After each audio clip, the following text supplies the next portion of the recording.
नमस्कार दोस्तों, मेरे चैनल विजयास लाइफ में आप सबका स्वागत है। जैसा कि मैंने आपको अपनी पिछली कथा में कहा था कि मैं आपको बताऊंगी कि हिंदू धर्म की मान्यता के अनुसार कितने देव एवं ऋषि हैं जो कि अमर हैं। इससे पहले मैं आपको बताना चाहूंगी कि वे शूक बालक वेदव्यास जी की धर्मपत्नी के गर्भ में कितने वर्ष तक रहा और किस तरह से उनका जन्म हुआ। तो आइए जानते हैं आगे की कथा के बारे में। जब वेद व्यास जी ने भगवान शंकर से कहा कि आपकी अमर कथा सुनने के बाद अब आप उस बालक को नहीं मार सकते, तो भगवान शंकर ने कहा कि मार नहीं सकता किंतु बंदी बनाकर तो रख सकता हूँ। इस पर वेद व्यास जी बोले, अहो भाग्य उसके, यहाँ तो वर्षों तक तपस्या करने के बाद भी आपकी एक झलक देखना भी मुश्किल है। ये तो जन्म लेते ही आपकी छत्र छाया में रहेगा। भोले बाबा बोले, ठीक है। एक बालक अपनी माता के गर्भ में 9 महीने तक रहता है। मैं 1 वर्ष की समाधि लेकर यहीं बैठता हूँ और जब तक आप उसके साथ समय बिताइए, मैं 1 वर्ष के बाद उसे लेकर यहाँ से चला जाऊंगा। अब सारी बातें वो शूक बालक गर्भ में सुन रहा था और विचार करने लगा, समाधि ली भी तो इतनी कंजूसी से। समाधि तो गर्भ में मैं लेकर बैठता हूँ पूरे 16 वर्ष की। पूरे 16 वर्ष तक वे शूक बालक वेद व्यास जी की धर्म पत्नी के गर्भ में रहता है। जब 1 वर्ष पूरा हुआ और भोले बाबा समाधि से बाहर आए और बोले, लाइए वो बालक मुझे दे दीजिए, तो वेद व्यास जी बोले, बाहर आना तो दूर, उसका आकार भी नहीं बढ़ा है। मेरी पत्नी को प्रभु बहुत पीड़ा हो रही है। हो सकता है वो आपके डर से बाहर नहीं आ रहा, आप उसे क्षमा कर दीजिए। वेद व्यास जी के कहने पर भगवान शंकर उसे क्षमा कर देते हैं, लेकिन ऐसा नहीं है कि क्षमा करते ही वे बाहर आ गए।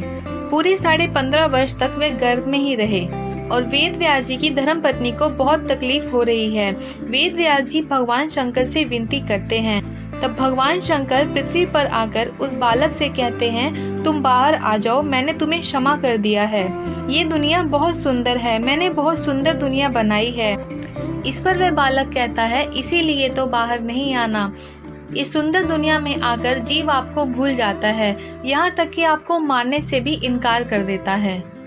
भगवान शंकर बोले, लेकिन तब भी तुम अंदर नहीं रह सकते हो, तुम्हें बाहर आना ही पड़ेगा। वो बालक बोला कि मेरी एक शर्त है, आप अपनी मोहमाया रोक दीजिए। भगवान शंकर बोले कि ऐसा नहीं हो सकता, मैं नहीं रुक सकती। तो वो बालक बोला, तो ठीक है, मैं अंदर ही ठीक हूँ। तब भगवान शंकर ने कहा, मैं एक क्षण में जितना समय होता है उसका 100वां हिस्सा, उसमें जितना समय होता है बस उतने समय के लिए अपनी मोह माया रोक दूंगा। शूक बालक बोला, ठीक है, लेकिन जब मैं बोलूँ आप तभी रोकना।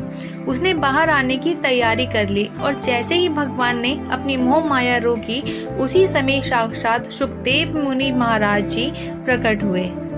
तो इस तरह से हुआ सुखदेव मुनि महाराज का जन्म। अब बात करते हैं कि हिंदू धर्म की मान्यता के अनुसार कितने देव और ऋषि हैं जो कि अमर हैं।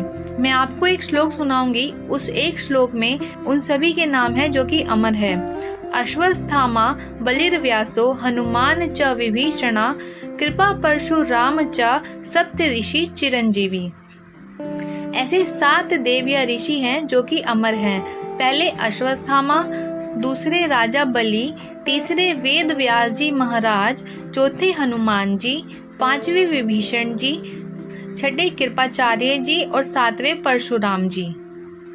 आशा करती हूँ आपको मेरे द्वारा दी गई ये जानकारी पसंद आई होगी। अगर वीडियो अच्छी लगी हो तो इसे लाइक कीजिएगा, मेरे चैनल को सब्सक्राइब कीजिएगा। धन्यवाद।